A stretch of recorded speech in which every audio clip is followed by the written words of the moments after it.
Number 3, if Jesus was Jewish, why are we Catholic?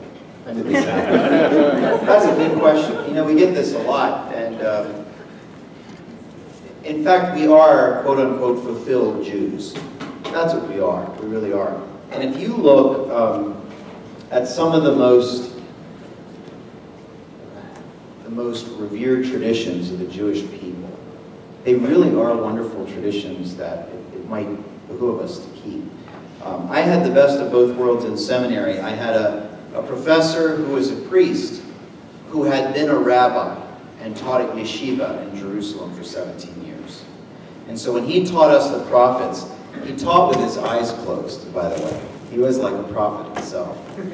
And he really made the connection between Judaism and Christianity.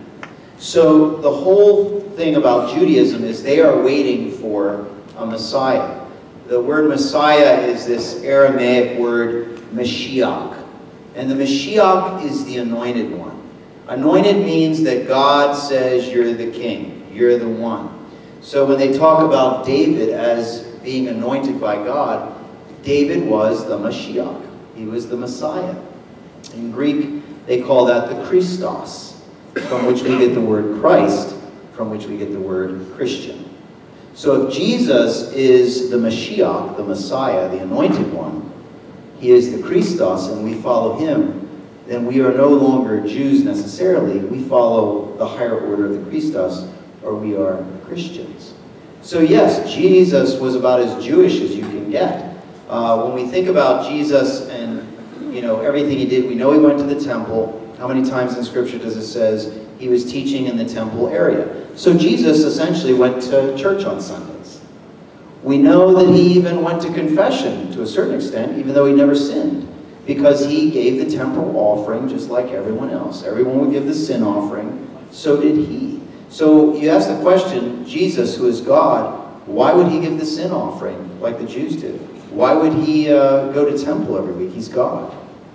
Well, if he didn't need the worship, because God is his Father and he is God, then he obviously wanted to give us an example. Jesus is the revelation of the Father, and so Jesus shows us the face of the Father and what the Father wants us to do. And it's ironic that some people would say, well, Jesus would be forgiving of that, or Jesus would not judge me. Yeah, and Jesus would also go to church on Sunday.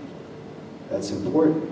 If we're going to say, what would Jesus do, that means across the board. There was a comedian who was once asked this. He said, I just, became a Christian and everything, and I was really interested in doing what Jesus would do, so I had on one of those wristbands, WWJD, and I wore it everywhere, and I kept reminding myself, WWJD, WWJD. And I was in a movie for an opening premiere, and there was a guy next to me who was so annoying, and he kept talking through the whole movie. And I'd say, buddy, can you just please be quiet? We're trying to enjoy the movie. He'd say, mind your own business. And so at one point, his phone rang, his cell phone, and he answered it. And he begins talking on his cell phone.